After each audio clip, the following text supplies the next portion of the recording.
বাংলাদেশের রাজনীতিতে এক সময় যিনি তৃণমূল পর্যায়ে জামায়াতে ইসলামীকে জনপ্রিয় করেছিলেন তিনি ছিলেন আল্লামা দেলাওয়ার হোসেন সাঈদী। তার দারাজ কণ্ঠে ইসলামের বাণী শুনে লাখো তরুণ, যুবক ও বৃদ্ধ জামায়াতের সঙ্গে যুক্ত হয়েছিলেন, দিয়েছিলেন ভোট। সাঈদী ছিলেন শুধু একজন নেতা নন, জামায়াতের জন্য এক অমূল্য সম্পদ।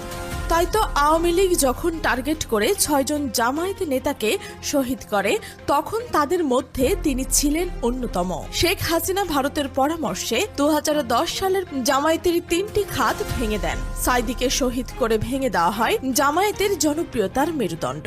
মোহাম্মদ কামরুজ্জামানকে শেষ করা হয় পরিকল্পনা ও কৌশলের শক্তি, আর মীর কাসেম আলীকে দিয়ে ধ্বংস করা হয় আর্থিক খাত। যদিও জামায়াত পরিকল্পনা ও অর্থনীতির ঘাটতি কিছুটা কাটিয়ে উঠেছে, কিন্তু একজন সাঈদী অভাব এখনো স্পষ্ট, আর সেই অভাব পূরণের মতো কাউকে তৈরি করতে পারেনি দল। তারেক মনোয়ার কিংবা আমির হামজাদের দিয়ে কিছুটা সম্ভব হতো, তবে তাদের নানা বিতর্কিক বক্তব্যের কারণে সেটিও হয়নি। প্রশ্ন উঠছে, এই শূন্য স্থান কি খালি থাকবে, নাকি আবার উঠে আসবেন নতুন কেউ?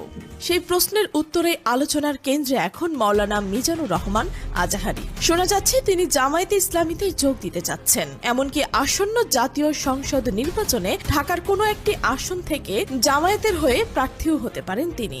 সম্প্রতি মালয়েশিয়া থেকে দেশে এসে তিনি জামায়াতের আমির ডক্টর শফিকুর রহমানের সঙ্গে একান্তে বৈঠক করেছেন।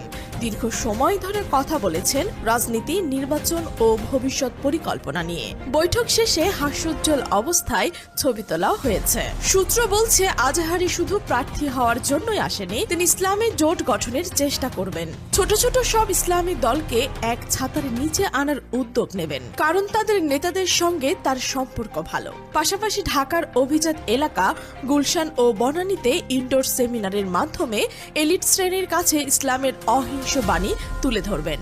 বিশেষ করে উচ্চশিক্ষিত নারীদের বোঝাবেন, ইসলামী রাজনীতি ক্ষমতায় এলে তাদের ক্ষতি নয়, বরং উপকার হবে। কিন্তু প্রশ্ন হলো, আজহারীর সরাসরি জামায়াতে যোগ দিলে তার ইমেজ ক্ষতিগ্রস্ত হবে কিনা। ইতিহাস বলছে, আওয়ামী লীগ তাকে আগে থেকেই জামায়াত শিবিরের লোক মনে করে। ২০২০ সালে শেখ হাসিনা সরকারই তাকে দেশ ছাড়তে বাধ্য করেছিলেন। তৎকালীন ধর্মমন্ত্রী প্রকাশ্যে তাকে জামায়াতের এজেন্ট বলেছিলেন।